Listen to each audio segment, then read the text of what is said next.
It is sufficient for me simply to say, Roger Clark was my deepest and dearest friend. And I can tell you we had many conversations, as we always did. In fact, we even spoke on election day. And of course, he would mouth me and say he's going to beat me up, and I would return the favor. The late former Prime Minister Hugh Lawson Shearer was my mentor and friend. In 2006, when I became leader of the PNP and Prime Minister, the doubters were vocal. I will never forget how former Prime Minister Edward Seaga stood up and defended me. And I want to once again say to him, thank you very much, most honorable. Good evening and welcome to Negril Times. Have you ever seen videos of politicians throwing punches, chairs, or even shoes at each other in Parliament around the world? Tonight, we're examining a powerful and often overlooked truth about Jamaican politics, a truth that stands in stark contrast to the chaos we sometimes see in other countries.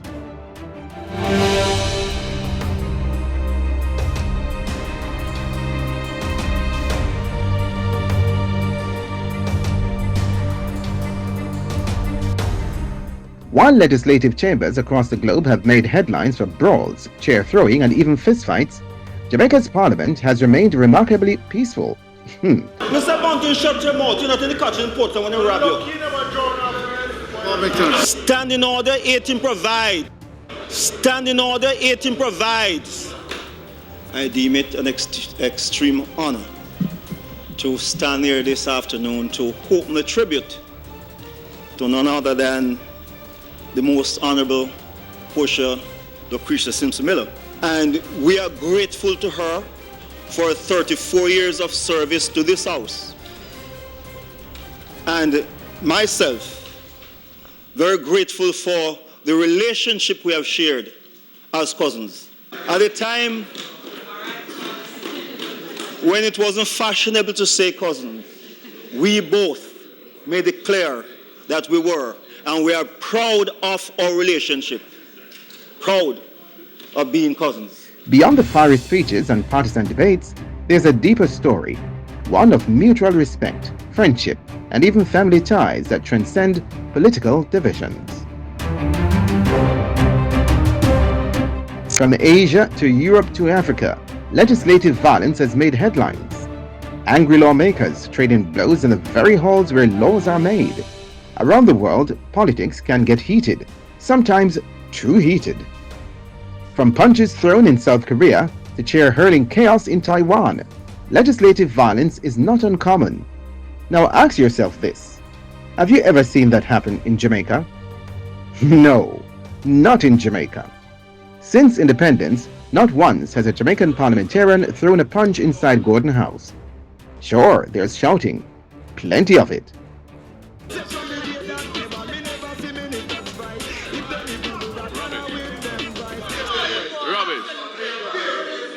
Rubbish. Bare face. And come here with your rubbish.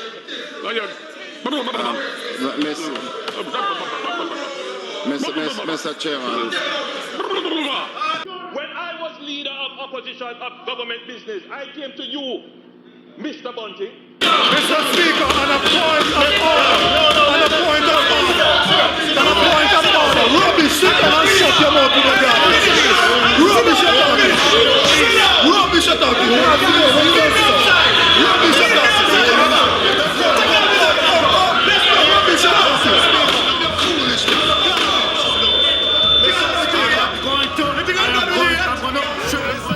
Mr. Vice.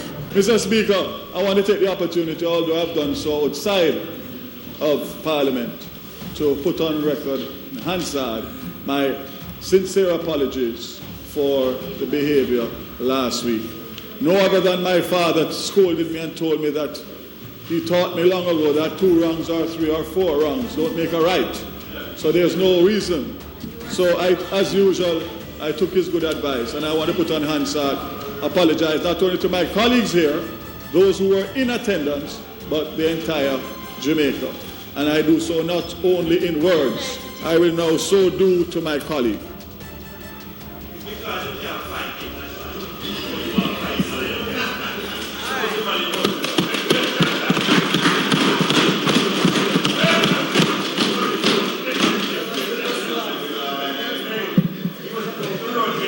Mr. Speaker, I just told my invited him outside to have a drink, not to fight. But when the cameras stop rolling, the story takes a surprising turn. It was former Prime Minister Hugh Shearer who once revealed that after all the shouting in Parliament, politicians go to each other's homes, drink together, and even lend each other money when they're broke. Yes, drink together, help each other out. Because behind the passionate speeches and party lines, Jamaican politicians are often friends, blood relatives, in-laws, and godparents to each other's children. In Jamaica, our politicians are known for their fiery speeches, loud voices, and passionate debates. But love them or hate them, there's one thing you can't say. They have never resorted to physical violence in Parliament. They might shout, bang the table, or storm out in frustration. But after the cameras go off, many go home to share a drink, a story, and sometimes even a laugh with their supposed enemies.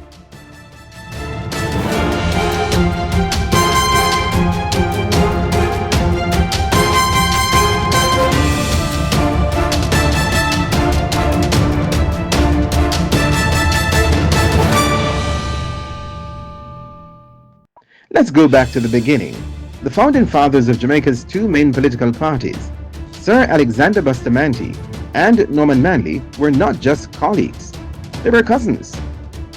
And not just by blood, but by bond. Buster always expressed his love for Norman. One observer even reported Alexander Bustamante had what could be described as an obsessive loyalty to his relatives, particularly to his cousin Norman Manley, for whom he had a special soft spot and for whom he repeatedly expressed love and admiration. On one occasion, Bustamante declared, "I love my cousin. Norman is weak as shredded oats. He may even be a snake, willing to wound but afraid to strike. But he is so innocent, he could be a saint, and if he were to die now, he would go straight to heaven." And it didn't stop there. Did you know that former Prime Minister Portia Simpson Miller and JLP's Everald Warmington are also cousins? Yes, family. And when Portia retired in 2017, it was Warmington, her JLP cousin, her political opposite, who rose first to pay tribute to honor her in Parliament. Mr. Speaker, I deem it an extreme honor to stand here this afternoon to open a tribute to none other than the most honorable Portia Lucretia Simpson Miller. I feel honored not only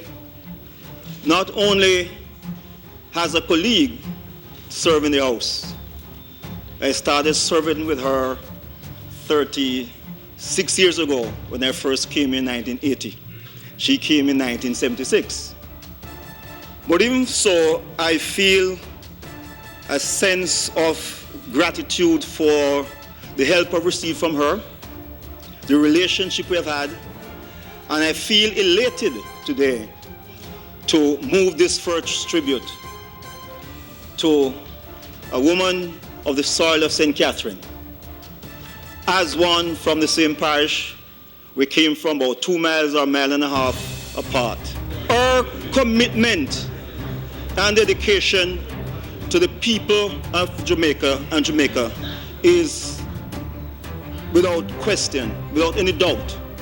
She has been a champion for the poor and the unoppressed. And we are grateful to her for 34 years of service to this House. And myself, very grateful for the relationship we have shared as cousins. At a time when it wasn't fashionable to say cousins, we both made it clear that we were, and we are proud of our relationship, proud of being cousins. And again, Madam, on behalf of the people of Southwest St. Catherine, on behalf of the people of St. Catherine, particularly Woodall, Brownshall, Marley Hill, Ginger Ridge, Bellersgate, we say thanks to you for your service to the people of Jamaica and your country. And Carl Samuda, a long-standing JLP figure, called his PNP colleague Roger Clark a dear friend at his funeral. The affection was real, the friendship genuine. Roger Clark, as far as I am concerned, was the manifestation of what we mean by brand Jamaica. Jamaica was reflected in all of the style and content of Roger Clark's life. I remember only so well, he called me shortly after the operation and he said, Mascal, you would not believe it, but I took a walk this morning on a little trolley or stroller. I said, but Roger, you couldn't possibly do that on your own. He said, no, I had some assistants, nursing staff, etc. I said, how are they treating you? He said, oh, lovely. I said, have you met any Jamaican nurses? Him said, oh my God, don't talk about those. I feel completely at home. I can tell you we had many conversations, as we always did. In fact, we even spoke on election day. And of course, he would mouth me and say he's going to beat me up, and I would return the favor. Roger Clark taught us not to take ourselves too seriously. And so, Roger, so long, my friend.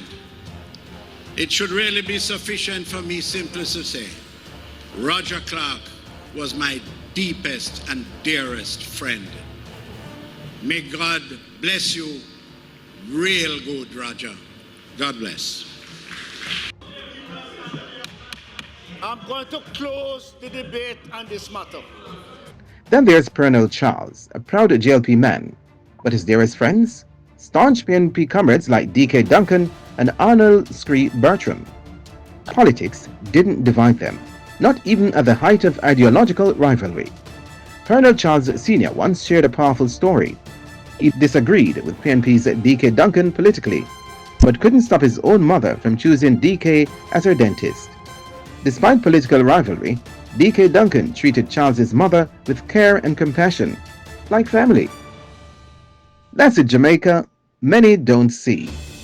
In a Gleaner interview after D.K.'s passing, Colonel stated that his mother had told him to always remain friends with him, as he was not putting communism or socialism in her mouth, and that she loved D.K. because he treated her well. Did you know Audley Shaw once belonged to the PNP? Or that Carl Samuda has switched between the JLP and PNP and back again? Or that Madame Rose Leon won elections on both sides of the divide? Veteran journalist Hartley Nita, quarreling, jeering and bickering in Parliament, playing for the gallery, a performance, a show for the cameras. After all the shouting in Parliament, politicians go to each other's homes, drink together and even lend each other money. That's right. Behind closed doors, many Jamaican politicians are friends, neighbors and even caretakers of each other's well-being. Thank you for watching this Negril Times feature, which shed light on the untold bonds within Jamaican politics, bonds of friendship, family and mutual respect that transcend party lines.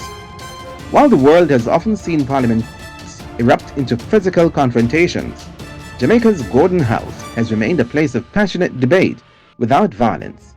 Behind the fiery speeches and spirited exchanges are leaders who share meals, lend support, and honor one another beyond the public eye. In highlighting these human connections, this feature invites reflection on the deeper unity that exists beneath political rivalry. Negril Times thanks its viewers for joining in this examination of civility, history, and national pride. A reminder that love for country can and often does rise above party colors.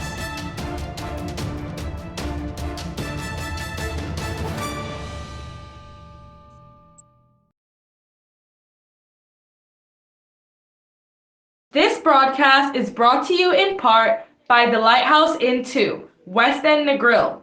The Lighthouse Inn 2, where only paradise is more beautiful.